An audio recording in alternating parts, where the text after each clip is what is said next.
With a contract status update and more, this is Wrestling Rambles. My name is John, and you're watching the Wrestling Report.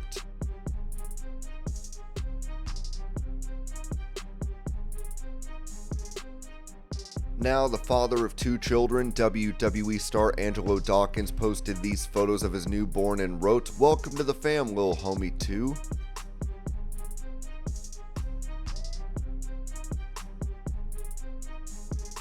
Touching on a return to in-ring action following his neck injury from March of 2022, Big E said this to Philly Sports Talk. "Yeah, more than anything, I'm just taking every day as it comes. I know that sounds like a cliche, but I get scans again in another 3 to 6 months, and if they look great and the doctors say it's healthy for me to go back, then that's something where we'll sit down and talk about it. But I try not to spend too much time worrying about things I can't control. It's nice to know that if I get the opportunity to get back in the ring and I can do it healthily, then let's do it. Let's attack it fully. But if not, I know exactly what I want to do, and I'm excited about that path too."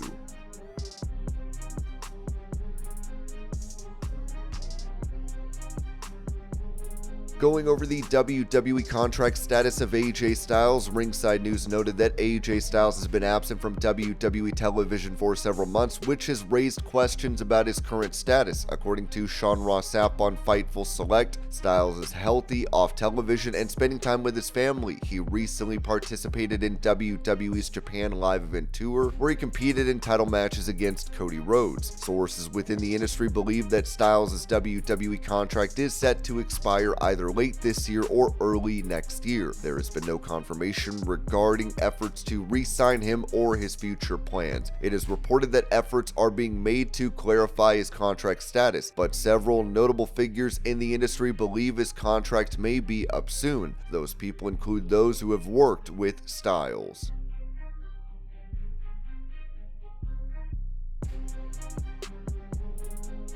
Talking about a possible reunion with Carmelo Hayes down the line, Trick Williams told Going Ringside, "I mean, to be honest with you, I never had a problem with Melo. He had a problem with me, but of course there's a chance we could rekindle that friendship. If I tell you, you're my boy, you're my brother, I mean that all the way thick and through, so man, I can see us having room to, if he needs my help, I got his back."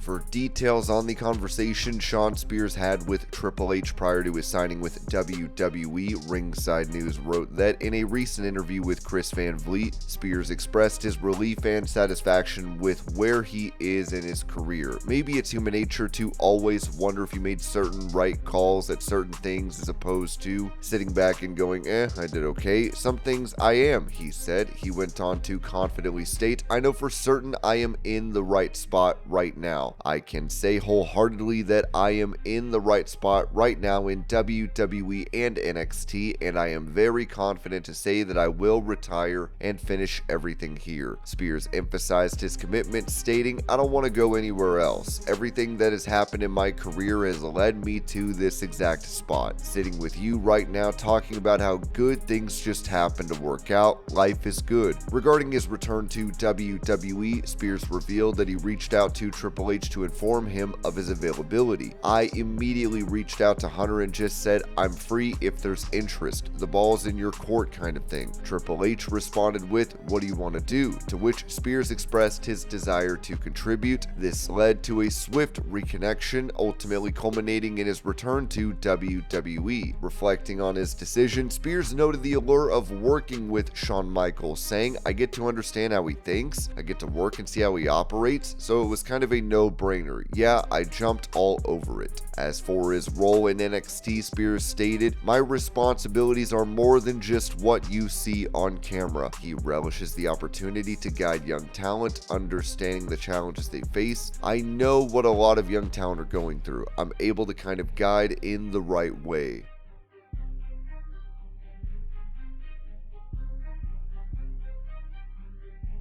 During that interview with Van Vliet, Shawn Spears confirmed he has a backstage role in WWE, saying, "Yeah, I'm doing more than what people see on screen in NXT. My responsibilities are more than just what you see on camera, so I relish in that opportunity. I enjoy it. It's a learning curve. It's a lot. But being on TV for as long as I have, and being able to multitask on live television with 15 things happening at once that you have to be aware of, I feel that it's helped me behind the scenes, being able to adapt quickly, and the best thing is I know what a lot of young talent are going through. So when they cease up or they panic or they have a great match and that excitement, I know all of those feelings, so I'm able to kind of, when things go well, I'm able to kind of, hey man, yeah, enjoy this. Remember what this feels like, you know what I mean? Because there's gonna be down points, and just remember, keep your eye on the prize, and then when things don't go well or when things are really hard or they're in a tough spot mentally, I'm able to really understand, because I've had a lot of down points too, if we're looking at it in a totality type of way, but I'm able to understand and put myself in those shoes, and I'm able to kind of guide in the right way.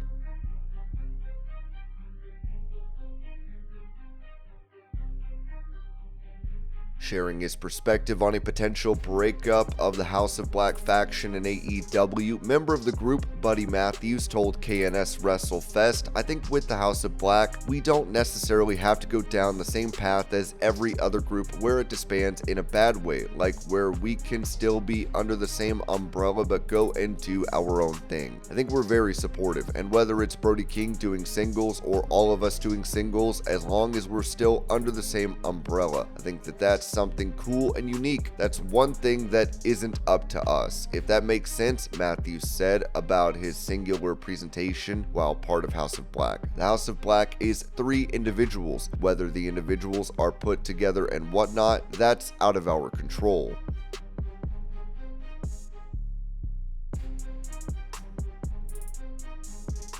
For details on the deal MVP now has with AEW, Ringside News wrote that according to PW Insider, MVP officially signed with All Elite Wrestling about a month ago, with sources confirming that an agreement was reached between the two sides in late August. After his impactful debut, MVP has already shared his first remarks, teasing more to come in AEW's future.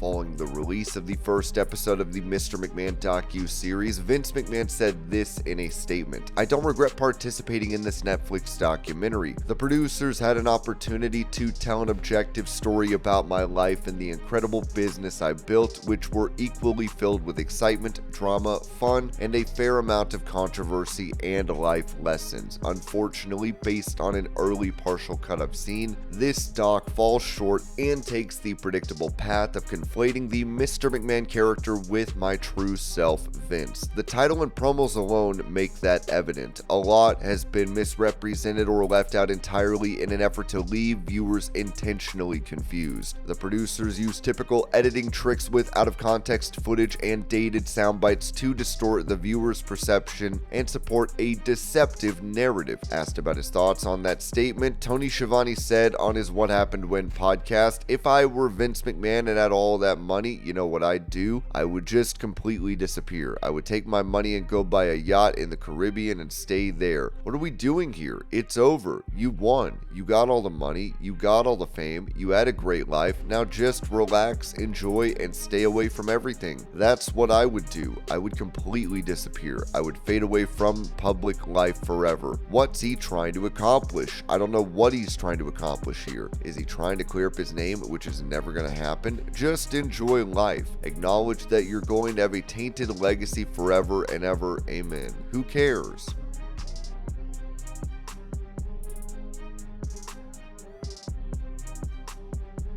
Talking about future opponents in WWE following his feud with Drew McIntyre, CM Punk told 103.5 KISS FM in Chicago, "It's a fair mix of people that I've already been in the ring with and people that I haven't. Guys like Rey Mysterio, John Cena, Randy Orton, Cody Rhodes, there's fun stuff to do there, but then there's the crop of people that I've never been in the ring with. Chad Gable is one that really sticks out. I like watching Ludwig Kaiser, Gunther obviously." Punk would also be asked if McIntyre is at his best right now, to which he responded, "God, I'm obviously the wrong guy to ask this question because I just want to say something, not flattering about him," Punk responded when asked if we're seeing the best version of Drew McIntyre. "I'm in a weird headspace about it because there's not a lot more intimate situations you can be in with a human being. I guess the PG way of saying it is there's making love, and I'm sure all the shippers out there on the internet are gonna go wild with that one. There's dancing. You can dance,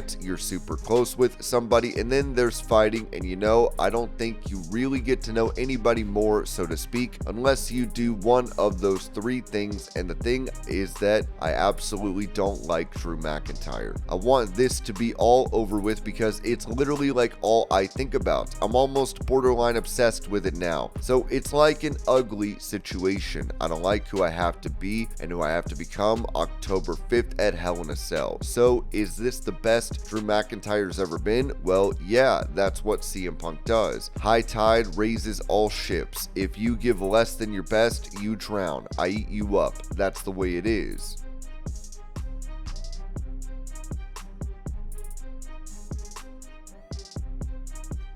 Addressing those that are critical of AEW, the Young Bucks said this to Sports Illustrated. "People have been predicting our demise since Hangman flipped his phone over and showed the world the AEW logo on that special BTE episode. People have been rooting against my brother and me, specifically our entire lives, but I don't know if we'd know what to do with ourselves if we didn't have that chip on our shoulders. It's kind of all we know. I have learned, though, that you can keep proving the doubters wrong, they'll just continue to move the goalpost. It's a fool's errand if you think you'll ever change their minds. So let it fuel you all you want. Let it inspire you, but don't think they're all of a sudden going to have that light bulb moment and admit they're wrong. That's never going to happen. They'll find a new thing to claim against you. They'll continue to engagement farm. They'll continue to parrot silly nicknames from shock jock grifters. Just win for yourself and let history speak for itself. With more unprecedented success comes even more noise."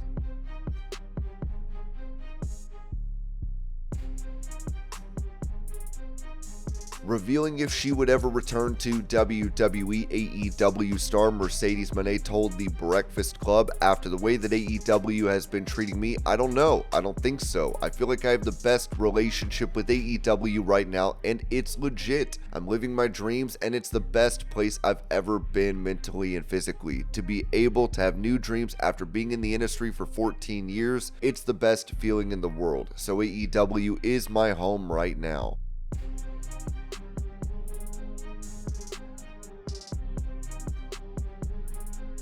During that same interview, Mone would also brag about AEW surpassing WCW Nitro in episode numbers. "AEW is here to disrupt this industry. Next week, we're going to be celebrating 5 years of AEW. We're beating out WCW, and fans online are getting mad about that every single day, but it's the best it's ever been."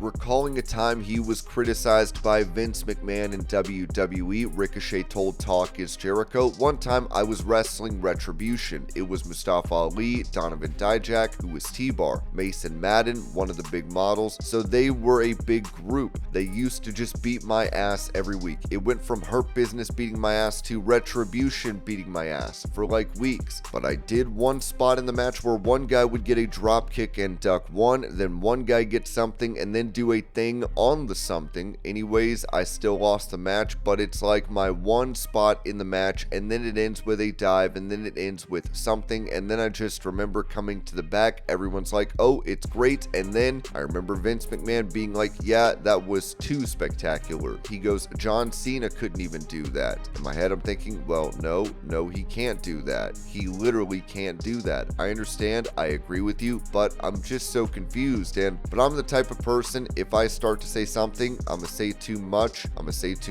Ask anybody who knows me, I get it from my mom, so I just say, okay, what am I gonna start an argument with Vince? No.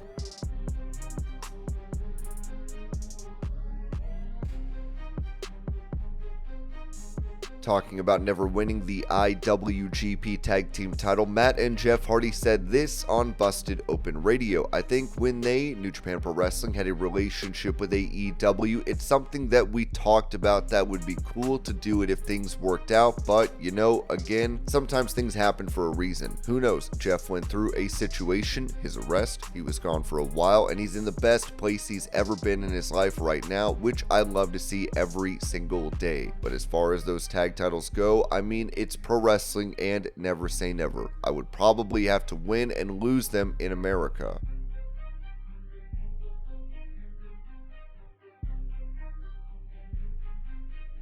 Giving a tip to fans on not being gross, NXT's Arianna Grace posted this to X.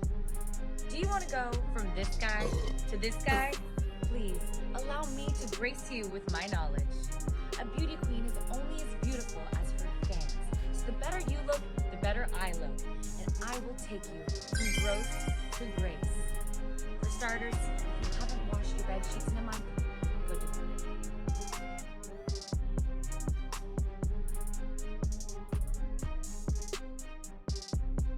Recalling a segment in WWE with Vince McMahon where she was instructed to bark like a dog in the ring, Trish Stratus said this in the Mr. McMahon Netflix docu-series. With the barking like a dog segment, they want me to be like it was horrible, but that's exactly the feeling we wanted you to feel. Don't you get it? We knew we were presenting a sensitive scene to the fans. We knew it was going to be talked about and be interpreted and misinterpreted. We were aware of that. The thing is, when we did that scene, we knew the comeuppance would come at WrestleMania.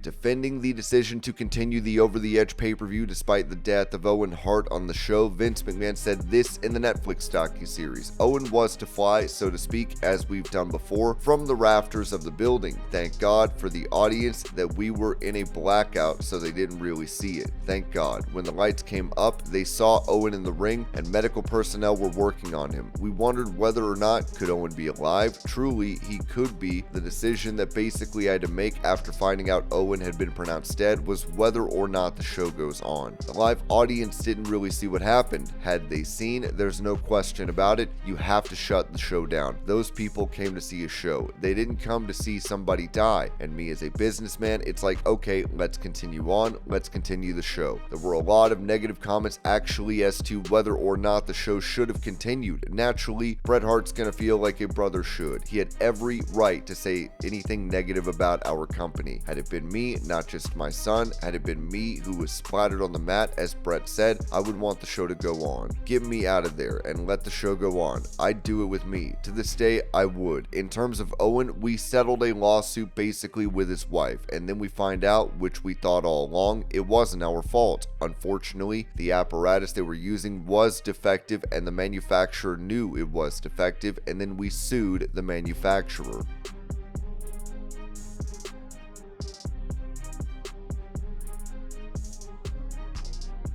Talking about the absence of Wardlow from AEW, Matt Taven gave an update on the Star, telling Stick to Wrestling, Wardlow's out with a knee injury, and as a guy with plenty of knee injuries in the past, they can be tricky. You start to think they're one thing, then they're another. You think, oh, I can get away with doing this or that, and it seems to be more serious. I think he's just trying to figure out the best treatment plan to get him back on track. Taven then said this about the status of Adam Cole, who has been out of action from AEW. It's like Cole won't even be online for weeks at a time, and then you'll see him trending on Twitter. You're like, what is happening? Did something happen that I don't know of? He had a pretty serious ankle injury, and I think everyone's just making sure their long-term health is the priority. I've had 4 surgeries, and it sucks to come back too early and then need something else fixed. I think I came back too early after my original knee surgery, and it led to me having part of my meniscus removed. You can't rush it. You have to give it time to heal. People on the internet think they know Adam Cole's medical information, but he'll be back when he's ready. At this point in our careers, long-term health is way more important. I don't even ask people when they're coming back anymore. I just ask how they're doing. The last thing you need is to rush back and get hurt again.